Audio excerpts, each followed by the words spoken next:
Buenos días. Hoy Hablemos de Empresa tengo el placer de entrevistar a José Antonio Llorente, presidente de Llorente Cuenca, una consultoría de comunicación. Eso es. ¿Cómo estás, José Antonio? ¿Qué tal? Encantado de estar aquí. Yo en tu despacho, además con toda esta arte detrás, tienes un despacho precioso, de Muchas verdad. gracias. Bueno, yo he leído un poco tu background. Tú estás licenciado en Ciencia de la Información, la Complutense de Madrid, y luego has tenido varias especializaciones, he visto en Oxford, también en algunas universidades americanas, ¿no? Has empezado, decimos, habiendo una especialización en periodismo en la agencia EFE, ¿no? Y desde ahí has hecho distintas experiencias hasta llegar a fundar con otro socio esta compañía de consultoría, ¿no? Entonces, sería interesante que tú contara los primeros momentos de trabajo, las primeras experiencias y hasta llegar a contar cómo ha surgido la idea de montar una de las empresas de consultoría de comunicación más importantes, no solo de España. Bueno, yo fíjate, claro, de esto que dices, tal vez lo más relevante del comienzo es, sí, descubrir la profesión del periodista o del periodismo y luego cómo trasladarme a otra profesión muy próxima y muy cercana, pero que no es la misma del periodismo, porque es verdad, el periodismo es una profesión muy vocacional y yo cuando estudié periodismo porque quería ser periodista, quería escribir en un periódico, trabajar en un medio de comunicación y hacer la función de periodista. Y la verdad es que duré poco como periodista, porque a pesar de que idealizaba la profesión y me sigue pareciendo estupenda, y creo que, por ejemplo, dirigir un medio de comunicación es un trabajo apasionante. Sin embargo, el trabajo de periodista que yo encontré no me gustaba mucho, ¿no? Es decir, encontré una profesión pues, en la que se podía profundizar poco, en la que había que ir... Realmente yo cada día no sabía qué es lo que venía después. Y cuando terminaba desconectaba automáticamente, ¿no? Pero digamos que el periodismo estaba en la base de lo que yo quería hacer. Pero al poco tiempo empecé a colaborar en la COE, y yo te estoy hablando de la COE que presidía Carlos Ferrer Salat y José María Cuevas después, eran los primeros años de la democracia en España, y la organización de los empresarios nacía y tenía que hacerse un hueco en la sociedad. Y entonces empezó a nutrir un departamento de comunicación incipiente cuya misión era hacer un hueco a la COE en la sociedad española, en la opinión pública española, etc. Y ese trabajo me resultó apasionante. Además me daba una perspectiva.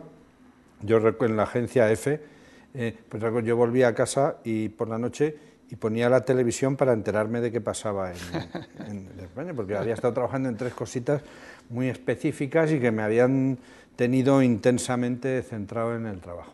Pero en la COE empezaba a trabajar en proyectos. Recuerdo el primer proyecto en el que empecé a trabajar eran las elecciones sindicales. Pero dije, ¿pero las elecciones sindicales cuándo van a ser? Me dijeron, dentro de 8 meses. Dentro de 8 meses, y hay que trabajar. Yo en EFE trabajaba en las elecciones sindicales de hoy, ¿no? del día. Y entonces me pareció pues, un trabajo muy atractivo, en el que había que utilizar muchas de las herramientas y de los skills profesionales de la comunicación, pero con una perspectiva de tiempo y de ámbito muy, muy interesante. Y me apasionó y me quedé en este lado, ¿no? En el 95, ¿no? Tú Sí. decidiste con Olga Cuenca de crear esta compañía, ¿no? ¿Quién es Olga Cuenca y por qué decidiste? Bueno, ¿por qué decidimos hacerlo? Es que entre el camino, entre la COE y Llorente y Cuenca, ha habido también una etapa que creo que es importante en el desarrollo luego de Llorente y Cuenca. Yo en la COE estuve 5 años. Realmente, fíjate, yo creo que dejé la COE cuando pensé que yo quería hacer como comunicador muchas más cosas y me daba cuenta de que la COE no necesitaba ni la mitad de las cosas que yo quería hacer. Y tuve la suerte de empezar a trabajar en una empresa que era en aquel momento la multinacional de esto, la número 1 del mundo, ¿no? Que para mí fue una escuela estupenda, estuve 10 años, y aparte del ejercicio profesional, de ejercer la profesión de consultor de comunicación, yo en Burson, claro, aprendí la gestión del negocio, además la gestión del negocio con una perspectiva también internacional, ¿no?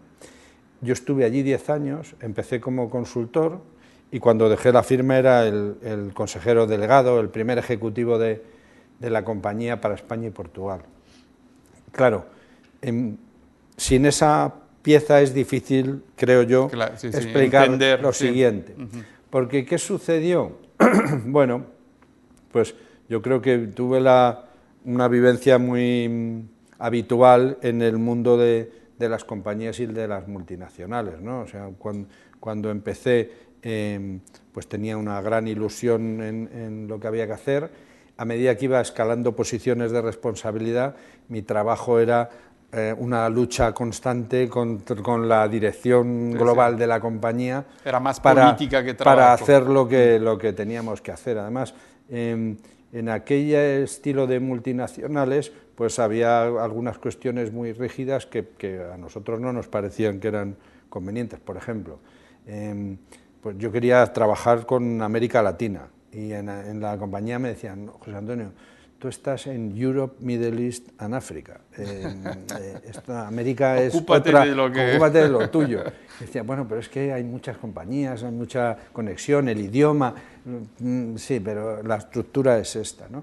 Y después también éramos una compañía muy exitosa en España, pero lógicamente un grupo multinacional pues tiene otras miras, otros objetivos. Claro, nuestra visión era, ganamos mucho dinero en España, vamos a reinvertirlo en el mercado, así desarrollamos la compañía. Y claro, me di cuenta de que realmente la compañía en la que yo trabajaba, tampoco, como me pasó con la COE, no necesitaba que su compañía en España fuera mucho más grande y mucho mejor. Y estaba bien como estaba, ¿no? Y bueno, eso junto con otras muchas cuestiones, porque las decisiones no son cuestión de un punto concreto, pues hizo que Olga Cuenca, que entonces era otra directiva de la compañía, y yo dijéramos, bueno, pues ¿por qué no hacer la compañía que nosotros queremos, pues como queramos, ¿no? Claro. Y entonces así fue que lo hicimos. Con la idea, realmente cuando empezamos nuestro proyecto no tenía una dimensión geográfica ni de tamaño, era más bien un proyecto profesional, es decir, bueno, pues vamos a hacer las cosas como creemos que hay que hacerlas y ya está. Tenemos la fortuna de trabajar de tener una profesión, claro, que no requiere más que realmente del talento de las personas, ¿no? No necesitábamos 200 millones de euros para invertir y para hacer nada especial. Está claro.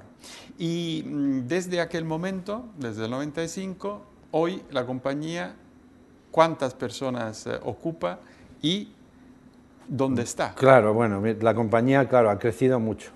En el plano de los socios, aquella compañía que empezamos Olga Cuenca y yo, pues hoy tiene 17 socios, porque entendimos muy pronto que en el mundo de los servicios profesionales, los profesionales que cuentan, que tienen una contribución muy relevante al desarrollo del proyecto, tienen que participar en él, ¿no? Y eso pues es un cambio y una dimensión y es un tránsito grande. Empezamos en Madrid, hoy tenemos, pues son 13 oficinas, 14 si contamos la joint venture que tenemos en Pekín, 3 en Europa, Madrid, Barcelona, Lisboa, y 10 ya en América Latina, en 9 países distintos. Claro, 9 más España y Quindi Portugal, tu 11. proyecto de poder mirar hacia Latinoamérica por fin lo has realizado. Se hizo realidad. Sí, Se sí, hizo es realidad. verdad. Se hizo, la verdad, en cuanto tuvimos la primera ocasión, nos lanzamos, ¿no? Y bueno, luego ha sido una detrás de otra, pero dimensión grande. Luego yo creo que nosotros somos, sin duda, la primera, la segunda, es difícil de decir, pero probablemente la compañía más relevante en el mundo de habla en español y portugués, por distribución geográfica. Probablemente haya alguna compañía incluso más grande que nosotros en Brasil, pero claro, no es lo mismo concentrarte en un país que trabajar en 11. Desde el punto de vista de la región o de lo que representa Latinoamérica, y si le añades España y Portugal, somos la compañía número 1, que para el mundo de nuestra profesión es relevante, porque en nuestro mundo parecía que esto solo lo podían hacer las compañías anglosajonas, británicas o norteamericanas o francesas, ¿no? Y bueno, ¿y por qué no? Pues los españoles o los peruanos o los argentinos o los que hablamos español y portugués también lo podemos hacer, y también lo hemos hecho, ¿no? Está demostrado. Entonces, para darle una identidad a Llorente Cuenca, ¿no? ¿Qué es lo que hace de Llorente Cuenca una cosa única, una compañía única? En pocas palabras. Bueno, yo te he mencionado los ingredientes, pero yo creo que nosotros combinamos bien la metodología seria, no le quiero poner otra etiqueta, no sé, nuestro trabajo es un trabajo serio, profesional, metodológico, no somos hechiceros, el cliente viene con un problema y nos vamos y se resuelve el problema, ¿no? Tenemos una metodología, analizamos los problemas, sabemos qué es lo que hay que hacer, pero combinamos eso con una cierta flexibilidad latina que es imprescindible en los mercados en los que trabajamos, donde tiene que haber una conexión clara con la cultura local, con los modos y maneras de hacer de cada sitio, ¿no? Y mezclado con una cultura de negocios muy fuerte.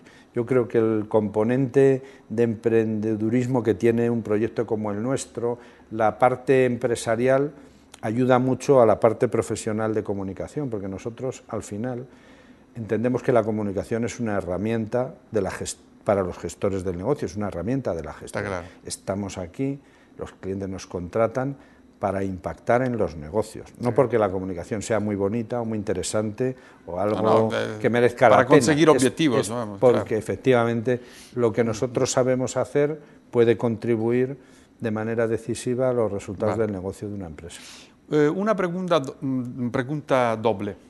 Esta es una compañía multinacional que estoy seguro se encontrará otros sitios de negocio en otros países que se añadirán a lo que ya cubrís, ¿no? En compañías multinacionales con distintas filiales, uno de los problemas es la cuestión del liderazgo. Entonces, y esto es un tema, ¿no? ¿Cuál es tu visión en este sentido? O sea, ¿cómo gestionas tú el liderazgo en una compañía con distintas filiales y tal? Y segundo, siendo que os ocupáis de comunicación por el mundo empresarial, ¿qué relevancia tiene hoy? Siempre la ha tenido, pero hoy el liderazgo. Bueno, yo creo que tiene una relevancia enorme. En una firma de servicios profesionales, más, donde el poder no está somos 17 socios, el poder está en las ideas, está en la capacidad de influencia y de convencimiento, y está en ese liderazgo que no es solo mío particular, o sea, que es del conjunto de los socios, ¿no? Y eso en el mundo de la consultoría además es especialmente relevante, porque claro, nosotros necesitamos profesionales que debatan y dialoguen con los clientes, les aconsejen y no que impongan sus ideas, pero que digamos que se imponga el criterio profesional, pero lo tenemos que hacer con clientes que son nuestros jefes, que nos pagan y que en teoría mandan en nosotros. Entonces el colectivo de consultores es un colectivo de líderes y el liderazgo en un colectivo de líderes es un magma que se mueve, que no es estático, pero que se basa fundamentalmente en la fuerza de las ideas. Nosotros, yo tengo el 51% de las acciones de Llorente y Cuenca, pero la asamblea de socios, que es el órgano máximo de representación de la compañía, nosotros hemos decidido que cada socio tiene un voto, porque las ideas son claro, las ideas. claro. Las ideas mías, por tener 51%, no quiere decir que sean mejores. Entonces yo creo que ese caldo de cultivo de una organización profesional que se rige por qué es lo que pensamos que es mejor y además en qué es en lo que estamos más de acuerdo, pues creo que define un tipo de liderazgo que creo que en el mundo de hoy es muy útil, es muy relevante, o creo que tiene éxito. Sí, sí, sí. Tú has comentado, aquí tengo una frase tuya que dice: el éxito de una empresa será la base de su eficacia, ¿no? Y no sé si tú te referías a la comunicación, por ejemplo, ¿no? Considerando que esto es un poco el enfoque, ¿no? de tu compañía. ¿Cuánto es el porcentaje en términos de relevancia y de resultado, de conseguimiento del resultado, de la importancia de la comunicación interna respecto a la comunicación externa? Cioè, ¿es un 50-50 o...? Bueno, mira, en el mundo de hoy al que vamos, esas barreras son barreras que se van difuminando de manera muy grande. La cuestión de comunicación interna, la comunicación externa, la comunicación online, la comunicación offline, el mundo se va haciendo muy transparente, muy conectado, y entonces es verdad que hay que tener una sensibilidad especial con los empleados, una sensibilidad especial con los accionistas, con el mercado, con los clientes, pero todos esos grupos están muy conectados y realmente es difícil cuando trabajamos para una compañía a fondo y manejando los temas relevantes de la empresa, esas barreras no existen.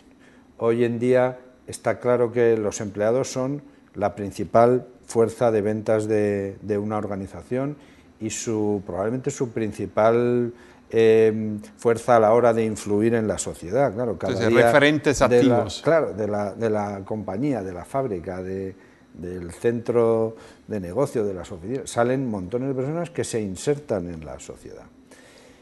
Eso era en el mundo físico. En el mundo online digital eso está pasando cada minuto. No hace falta, eso no pasa cuando salen de la oficina, pasa en la oficina, porque en la oficina están en contacto con montones de otras personas, comparten y opinan sobre asuntos de lo más diverso. Entonces, ya es difícil encontrar proyectos sofisticados en organizaciones sofisticadas que tengan esas barreras. Entonces, hoy en día, lo más relevante para las organizaciones es, pensamos nosotros, su reputación, el aprecio que consiguen de la gente, la sintonía que tienen con cómo ve la sociedad, las personas que viven en ella, y entonces el participar de la conversación, el ser un agente activo de lo que se está hablando, es la clave de hoy en día. Hace tiempo era informar, ¿no? La comunicación era informar. Claro. Una empresa informaba y ahí acababa su trabajo. Después fue muy relevante escuchar el feedback y decir, bueno, dicho esto, ¿y cuál ha sido la reacción? Hoy en día lo que verdaderamente mueve la sociedad es la conversación, que genera un estado de opinión y un caldo de cultivo que es el que hace posible que pasen las cosas, ¿no? Bueno, y yo haría otra reflexión. O sea, la comunicación es siempre más clave en este mundo, decimos, conectado, como dice justamente tú. pero se comunica en distintas maneras, ¿no? Se puede comunicar con palabras, pero luego se puede comunicar con hechos, ¿no? Y quizás lo más difícil es la coherencia entre la palabra y el hecho, ¿no? Y que es probablemente lo que hace que la reputación sea una buena reputación. Claro. Porque las palabras, la comunicación en sí misma puede ser positiva, pero luego no seguir hechos positivos que le acompañan, ¿no? Claro, no, tú lo expresas muy bien. Efectivamente, en el mundo de hoy los hechos son la clave. Antes el papel de los comunicadores se entendía, pues no sé, de la siguiente manera: la compañía decide algo, lo que sea, por ejemplo, cerrar una fábrica, y entonces después llamaban al comunicador y decían, oye, que vamos a cerrar una fábrica, hay que contarlo. Y entonces el trabajo del comunicador era decir, bueno, cerrar una fábrica, esto no suena bien, vamos a decir que estamos haciendo un replanteamiento de nuestra base industrial y así pues esto pasa mejor. Hoy en día eso no es posible porque en el mundo de la transparencia y en el mundo en el que las personas son capaces de tener su propia opinión y difundirla y conocerla de otros, los hechos son lo que cuentan. Entonces hoy en día nuestro trabajo empieza mucho antes y los responsables de las compañías, igual que antes de tomar una decisión como esa que yo decía, pues de cerrar una fábrica o de comprar otra compañía, antes de la decisión, pues igual que el primer ejecutivo, pues al director financiero lo comenta, pero tenemos dinero para comprar la compañía. La primera pregunta. Sí, al abogado, legalmente podemos comprar, o vamos a tener un problema de competencia y entonces no. Y también se estudian las consecuencias de comunicación, porque claro, hay veces que las compañías toman decisiones que desde el punto de vista de la comunicación van a tener una serie de consecuencias, X, claro. Y conviene que el que tome las decisiones la tome también en función de eso. Porque, claro, nosotros los comunicadores, yo lo decía al principio, no somos magos, no hacemos magia, no transformamos los incendios en festivales de fuegos artificiales. Cuando hay un incendio, hay un incendio. Y entonces la gestión de los hechos con la perspectiva de comunicación creo que es fundamental. En un mundo global, lo que estamos ahora, hace que salir de propio entorno es más fácil. Pero la pregunta ¿es solo más fácil o es casi obligatorio ahora? O sea, quiero decir, para tener el tamaño, para tener, decimos, más oportunidades. Bueno, o sea, yo creo, obligatorio a lo mejor es una palabra demasiado estricta, ¿no? Porque creo que también hay negocios que pueden tener mucho sentido muy de nicho y muy local. Pero lo que sí es cierto es que el mundo y el mercado es global. No es global en la medida en la que tú sales, es global también en la medida de que otros vienen a tu mercado. Claro, entonces, te hacen más pequeño tu entorno, ¿no? Entonces, claro, vivir inmerso tener un desarrollo de negocio internacional es muy normal, me parece que es muy normal hoy en día. Estamos en Madrid, la Unión Europea es un mercado. Plantear un negocio solo para un mercado concreto, bueno, pues puede tener sentido, pero claro, a poco que escale el negocio, es verdad que las implicaciones de tener un negocio más grande que está en más países, pues es una cuestión fácil. Y lo que pasa es que abordar la internacionalización creo que es una tarea que requiere estrategia, que requiere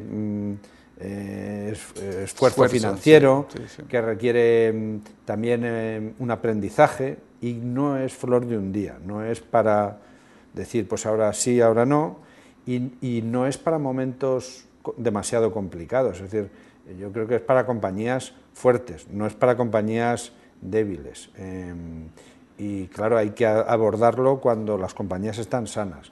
Cuando las compañías no están muy sanas abordar procesos de internacionalización a veces es peor que bueno, el remedio decimos que la enfermedad, ¿no? la internacionalización es una forma de diversificación del riesgo y probablemente es también una manera de estar al día de lo que pasa en el mundo y que te puede afectar en un entorno local, independientemente del hecho que tú piensas de controlarlo, ¿no? Sin duda, las dos cosas son como tú dices. Claro, los mercados son diferentes. En la tarea que nosotros hacemos, los mercados donde estamos son suficientemente sofisticados, unos más, otros un poco menos, pero bueno, en ningún país están esperando que lleguemos nosotros para empezar a hacer esto. Ya lo hacen, ya hay otros muchos. Creo que no es una labor evangélica la que hay que desarrollar, es una cuestión más de negocios, qué servicio prestamos, en qué condiciones, es competitivo en los mercados donde a nosotros nos puede interesar y qué podemos hacer para desarrollarlo allí, igual que otros pues han venido aquí a hacerlo, ¿no?